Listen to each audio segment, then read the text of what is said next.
Hello makers, and welcome to Share Stitchery. I'm Catherine Harris, and if you're new here, I do sewing and DIY tutorials each week.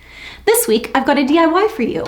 I decided to make this charcuterie board out of some bamboo, which is nice and sustainable, as well as resin. And inside the little heart here, I used clippings from my Christmas tree. So it was nice and dry, and I heated them up in the oven a little bit just to dry them out a little bit more, clipped them into little cookies, and arranged them in a heart motif, which is perfect for the upcoming Valentine's Day. So let's get on to how I did it.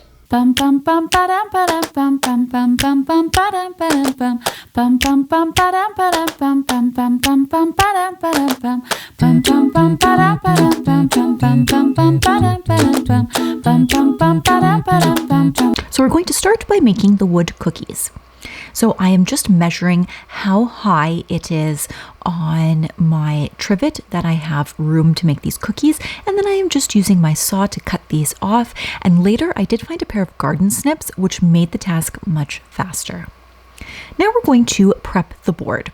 So this is a board I actually found at the Dollar Tree, and I am removing the slate insert, and then I am going to take some wood stain, and this one is a walnut finish, and it's just one that I had in my stash, and I am just painting the unfinished bottom of the bamboo tray in this darker wood tone. And I'm just wiping away the excess on the top. Now with a stain, you usually wipe it away, but in this case, I let it soak in. And let that dry. And after that's dry, we're going to arrange our design. And so I'm just taking my measuring tape, folding it in half, and then I'm marking the half point of my heart. And there's a very specific reason why I chose a heart, and you will find out on my next video why I specifically chose to make a heart design. Next, I am going to use some wood glue here. You're going to squeeze a small amount on here, filling up the design of your choice. Now, I did use a wee bit too much glue because at the end, some of it was poking through and you could see it. So just maybe go a little less than what I had done, especially around the edges. The middle doesn't matter as much. Next, we're going to take the wood cookies and we're going to arrange them around our design. And I am trying to vary my small and large pieces so that I don't have any concentrated in one area and really make it look nice and random. And once it's all filled in, I'm just taking some of the very small pieces and filling in those cracks in the heart design piece. And then I'm going to push down nice and hard to make sure they're all settled. Now we're going to do the inner resin layer. So it's all dry. Then we are going to mix our resin. So I'm using a number of plastic cups and my resin here, and you've got your resin and your activator. So I've drawn a line to indicate where I'm going to be measuring because it is a 50-50 mix on this. We want to make sure it's very accurate. So in my instructions, we are to measure it out and then pour it into a separate cup.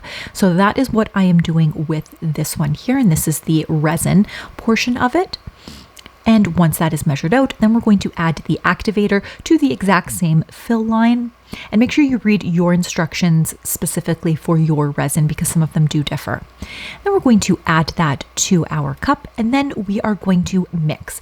And we are going to mix for 3 minutes. So I set a timer for 3 minutes, and I am constantly stirring.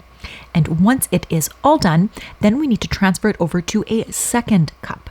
Now, not all resins require you to do this, but mine did. And then I'm going to mix for another 1 minute. And once that is all done, I decided to add in a little bit of mica powder to give it a bit more depth and a bit of shimmer. So I added just a wee bit of the coffee color because I really want to bring out that darker tone in the stain in this portion of the resin. I don't want it to be completely clear, and it's given me a slightly amber tone here. Next, I am just going to place my charcuterie board right here, and I'm going to fill in the middle pieces, covering up all of the wood cookies. Now with this, we want to ensure that you are not going over the edges of the board. We just want to fill the middle, but we want to make sure that the middle is up to the top of where it needs to be and covering all those wood cookie pieces. Now your wood cookies are not going to be level. They're going to be up and down, and I didn't cover the tops completely, but we're going to get to that in the next step. Now, to get out the air bubbles that you have from mixing, you're going to use a heat gun, or in my case, this is a blowtorch for making meringue pies. So it works so well. And you're just going to go over with the heat gun and just get out all of that. Now we're going to sand the board. So it's had some time to dry, and it takes about 72 hours for you to dry before you can sand it. And I'm taking it over and I'm just sanding it down. Now we're going to apply the top coat of the resin on the bottom of the board. So that's all nice and flat. And you can see I've sanded down some of the wood as well to get it flat. And then I am going to place the resin on the back. And sorry, I didn't show me pouring it, but I did pour it and it did drip over the side. And I'm just smoothing it out. And now I'm going in with my heat gun. And I'm getting rid of all of those little bubbles with that as well. And then we are going to let that dry to a mirror finish. We're going to flip it over and we are going to apply the top coat of resin. So with this, we are just going to apply it. I start in the middle and then I spread it out and I let it go down over the edges.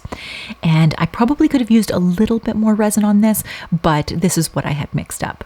Then I am going to go over along the sides. You can see how I'm going on the sides just to make sure that I don't have any odd drips coming down, but to make sure that the sides are evenly coated from when I had poured it over on the side here.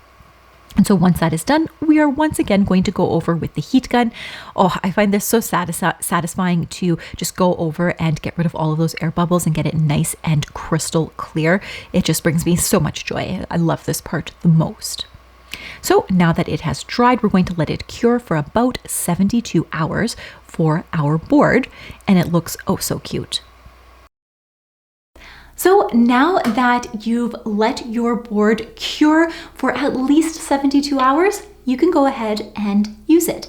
Now the resin that I used is actually food safe as well as heat tolerant. So I'm sure if you put like a screaming hot, metal poker on it, it would probably tarnish it. But it does say that it is tolerant to heat. So if you did have something warm that you were putting on this, or even if you wanted to use it as a trivet so it doesn't wreck your countertops when you're putting hot dishes on the table, I think that would be fantastic.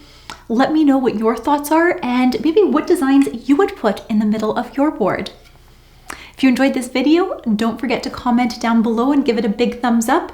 And if you haven't done so already, please consider subscribing. Until next time, makers, let's get our sewspiration on.